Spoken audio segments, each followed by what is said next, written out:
My name is Kelsey Michelson, and I am a student at the University of Richmond, enrolled in a documentary theater course. What is documentary theater? The official definition is theater that wholly or in part uses pre-existing documentary material such as newspapers, government reports, interviews, etc. as source material for the script, ideally without altering its wording. A good example of this is the 1930s play One Third of a Nation. Using newspaper headlines and stories, writer Arthur Arndt created a play that points out how difficult it was for 1/3 of the nation to get affordable, livable housing. In our case, we took a wealth of information from numerous sources about massive resistance and used that to produce our own play about a part of civil rights history that so many people are unaware of. So, how did we get into all of this? Thank you so much for coming. We wanted to say another couple brief words. I'm Laura Browder, one of the teachers of this course. And I'm Patricia Vera. And we wanted to just tell you a little bit about this project in the context of the next 5 years. Patricia and I got together. We met actually at our job interview at University of Richmond a year ago plus, and we decided we really wanted to work together on a semester-long project.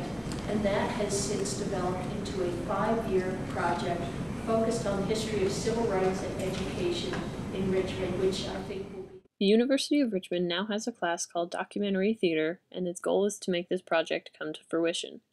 Professors Patricia Herrera and Laura Browder took the 9 students that signed up for this class: Michael Rogers, Jenna McAuliffe, Chrissy Brote, Renee Horan, Jesse Kelly, Catherine Schmidt, Max Baird, Amani Morrison, and myself, and learned as much as we could about massive resistance in Richmond.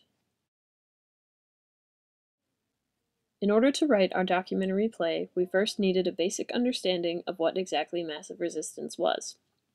Our research began with The Color of Their Skin, Education and Race in Richmond, Virginia by Robert A. Pratt. From this, we built a basic understanding of the figures, terms, and story arc of the time period. Our next chunk of knowledge came from our visit to the Library of Virginia. Here we were given a brief tour of the library and basically given free rein to explore. I spent that time looking at editorials from the 1960s. I was amazed at how blunt people could be when it came to their opinions. This information resonated with me because it demonstrated how set in their beliefs people were. Our next field trip was to the archive at the James Branch Cabell Library at VCU. Here, Ray Bonas told us about the extensive materials they had about the civil rights era. We were left to find relevant information that personally intrigued us. We were all deeply fascinated at this point, but also deeply uncertain about how we were going to take our scattered information and put it into a play that would do justice to everything that we were learning. Massive resistance was a series of laws created by Senator Harry F. Byrd in 1956 designed to prevent the integration ordered by the Supreme Court in Brown v. Board of Education. Most of the laws were put down in the courts by 1960, but the ideals and fervor remained, resulting in the closure of several schools and the entirety of Prince Edward County schools from 1958 to 1964. Our play focused on what it was like for students once integration finally happened, and the effect the closure of Prince Edward County had on anyone who couldn't afford to send their kids to private schools or elsewhere. Senator Harry F. Byrd was the creator of massive resistance. It was imperative to include him in our play. Senator Byrd, there are letters and messages coming in by the dozens. Everyone wants to know what you plan to do to save the future of Virginia's public schools. And here, this message is from Senator Johnson. He needs a response immediately. We'll draft our response right now. You have my full assurance that the state of Virginia will do everything in its power to ensure that public schools will maintain their segregation as God intended.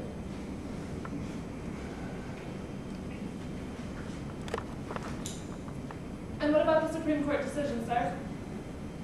The Supreme Court decision tramples on states' rights and will not be allowed to stand. Forces of integration believe that if they can bring Virginia to its knees, they'll march the rest of the South singing hallelujah. However, I promise that Virginia will lead the fight against integration.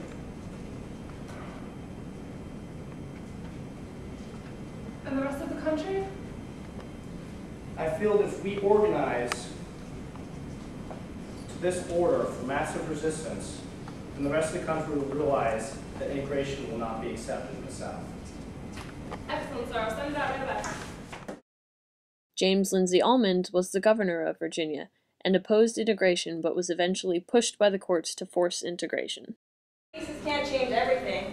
Even after 1960, when Virginia Governor Almond declared an end to massive resistance, the real work behind integration needed to be done, but by the children themselves.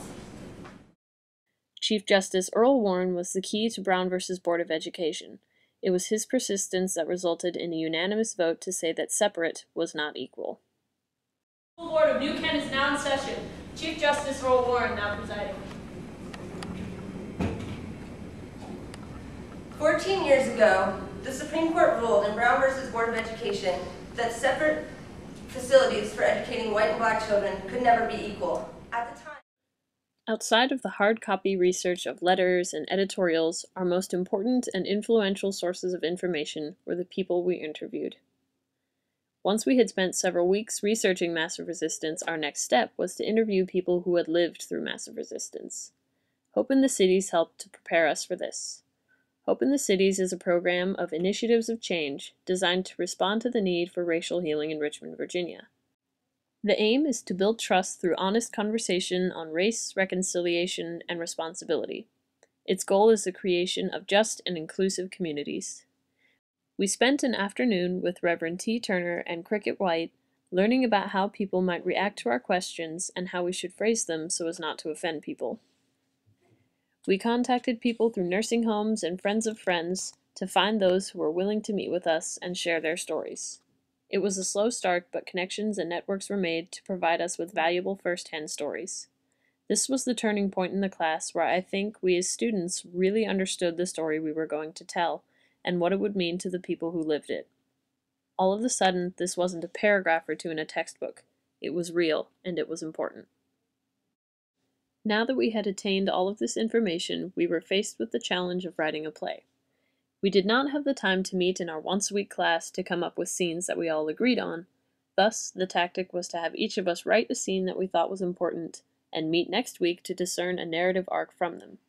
The editorials I found in the Richmond News Leader were fascinating and a perfect source to use for a documentary play. Our first draft of the script was taken to Henderson Middle School, where we performed 2 scenes in front of about 40 students. This was another moment that truly resonated with us. We saw firsthand that the shadows of segregation are still around. Henderson is a predominantly black school in what was once a predominantly white neighborhood. The most striking thing about the school was that the walls between the classrooms did not reach the roof. This was done to test a theory that hearing other classrooms would stimulate learning, but it turns out to just be noisy. We all met in the auditorium, and the students were phenomenal. They were absolutely crucial to the, quote, attitude we put into the play. We had them act it out with us and even asked them questions about what they thought of segregation and integration, and even they told us they did not feel things were very different. This experience, only a few weeks before our scheduled performance, gave us the energy we needed to work hard on this. They again made it clear how important it was to tell this story. As a class, we edited and tweaked the script right up to the days before our performance. It was a nerve-wracking time, but we put something together that we were proud of and captured all the elements we decided must be in the play. Which brings me to probably the most important scenes in the play. The moment in the hallway where 2 girls bumped shoulders, and of the cheerleading practice, were taken directly from our interview with Mrs. Elizabeth Salim. We were so intrigued by her story because she and the girl she bumped shoulders with started their relationship resenting each other and ended up being good friends. It showed us that there were of course people that refused to get along because of race, but that there were others that, given the opportunity to get to know each other, became truly good friends. One would think that a class titled Documentary Theater would attract some theater students. Unfortunately, this was not the case. During the typical introductions on the first day of class, we all discovered that my classmates and I were some variation of history student. For the first chunk of the class that entailed researching massive resistance, we were in our element. Then came the time to write a play. Needless to say, we were nervous.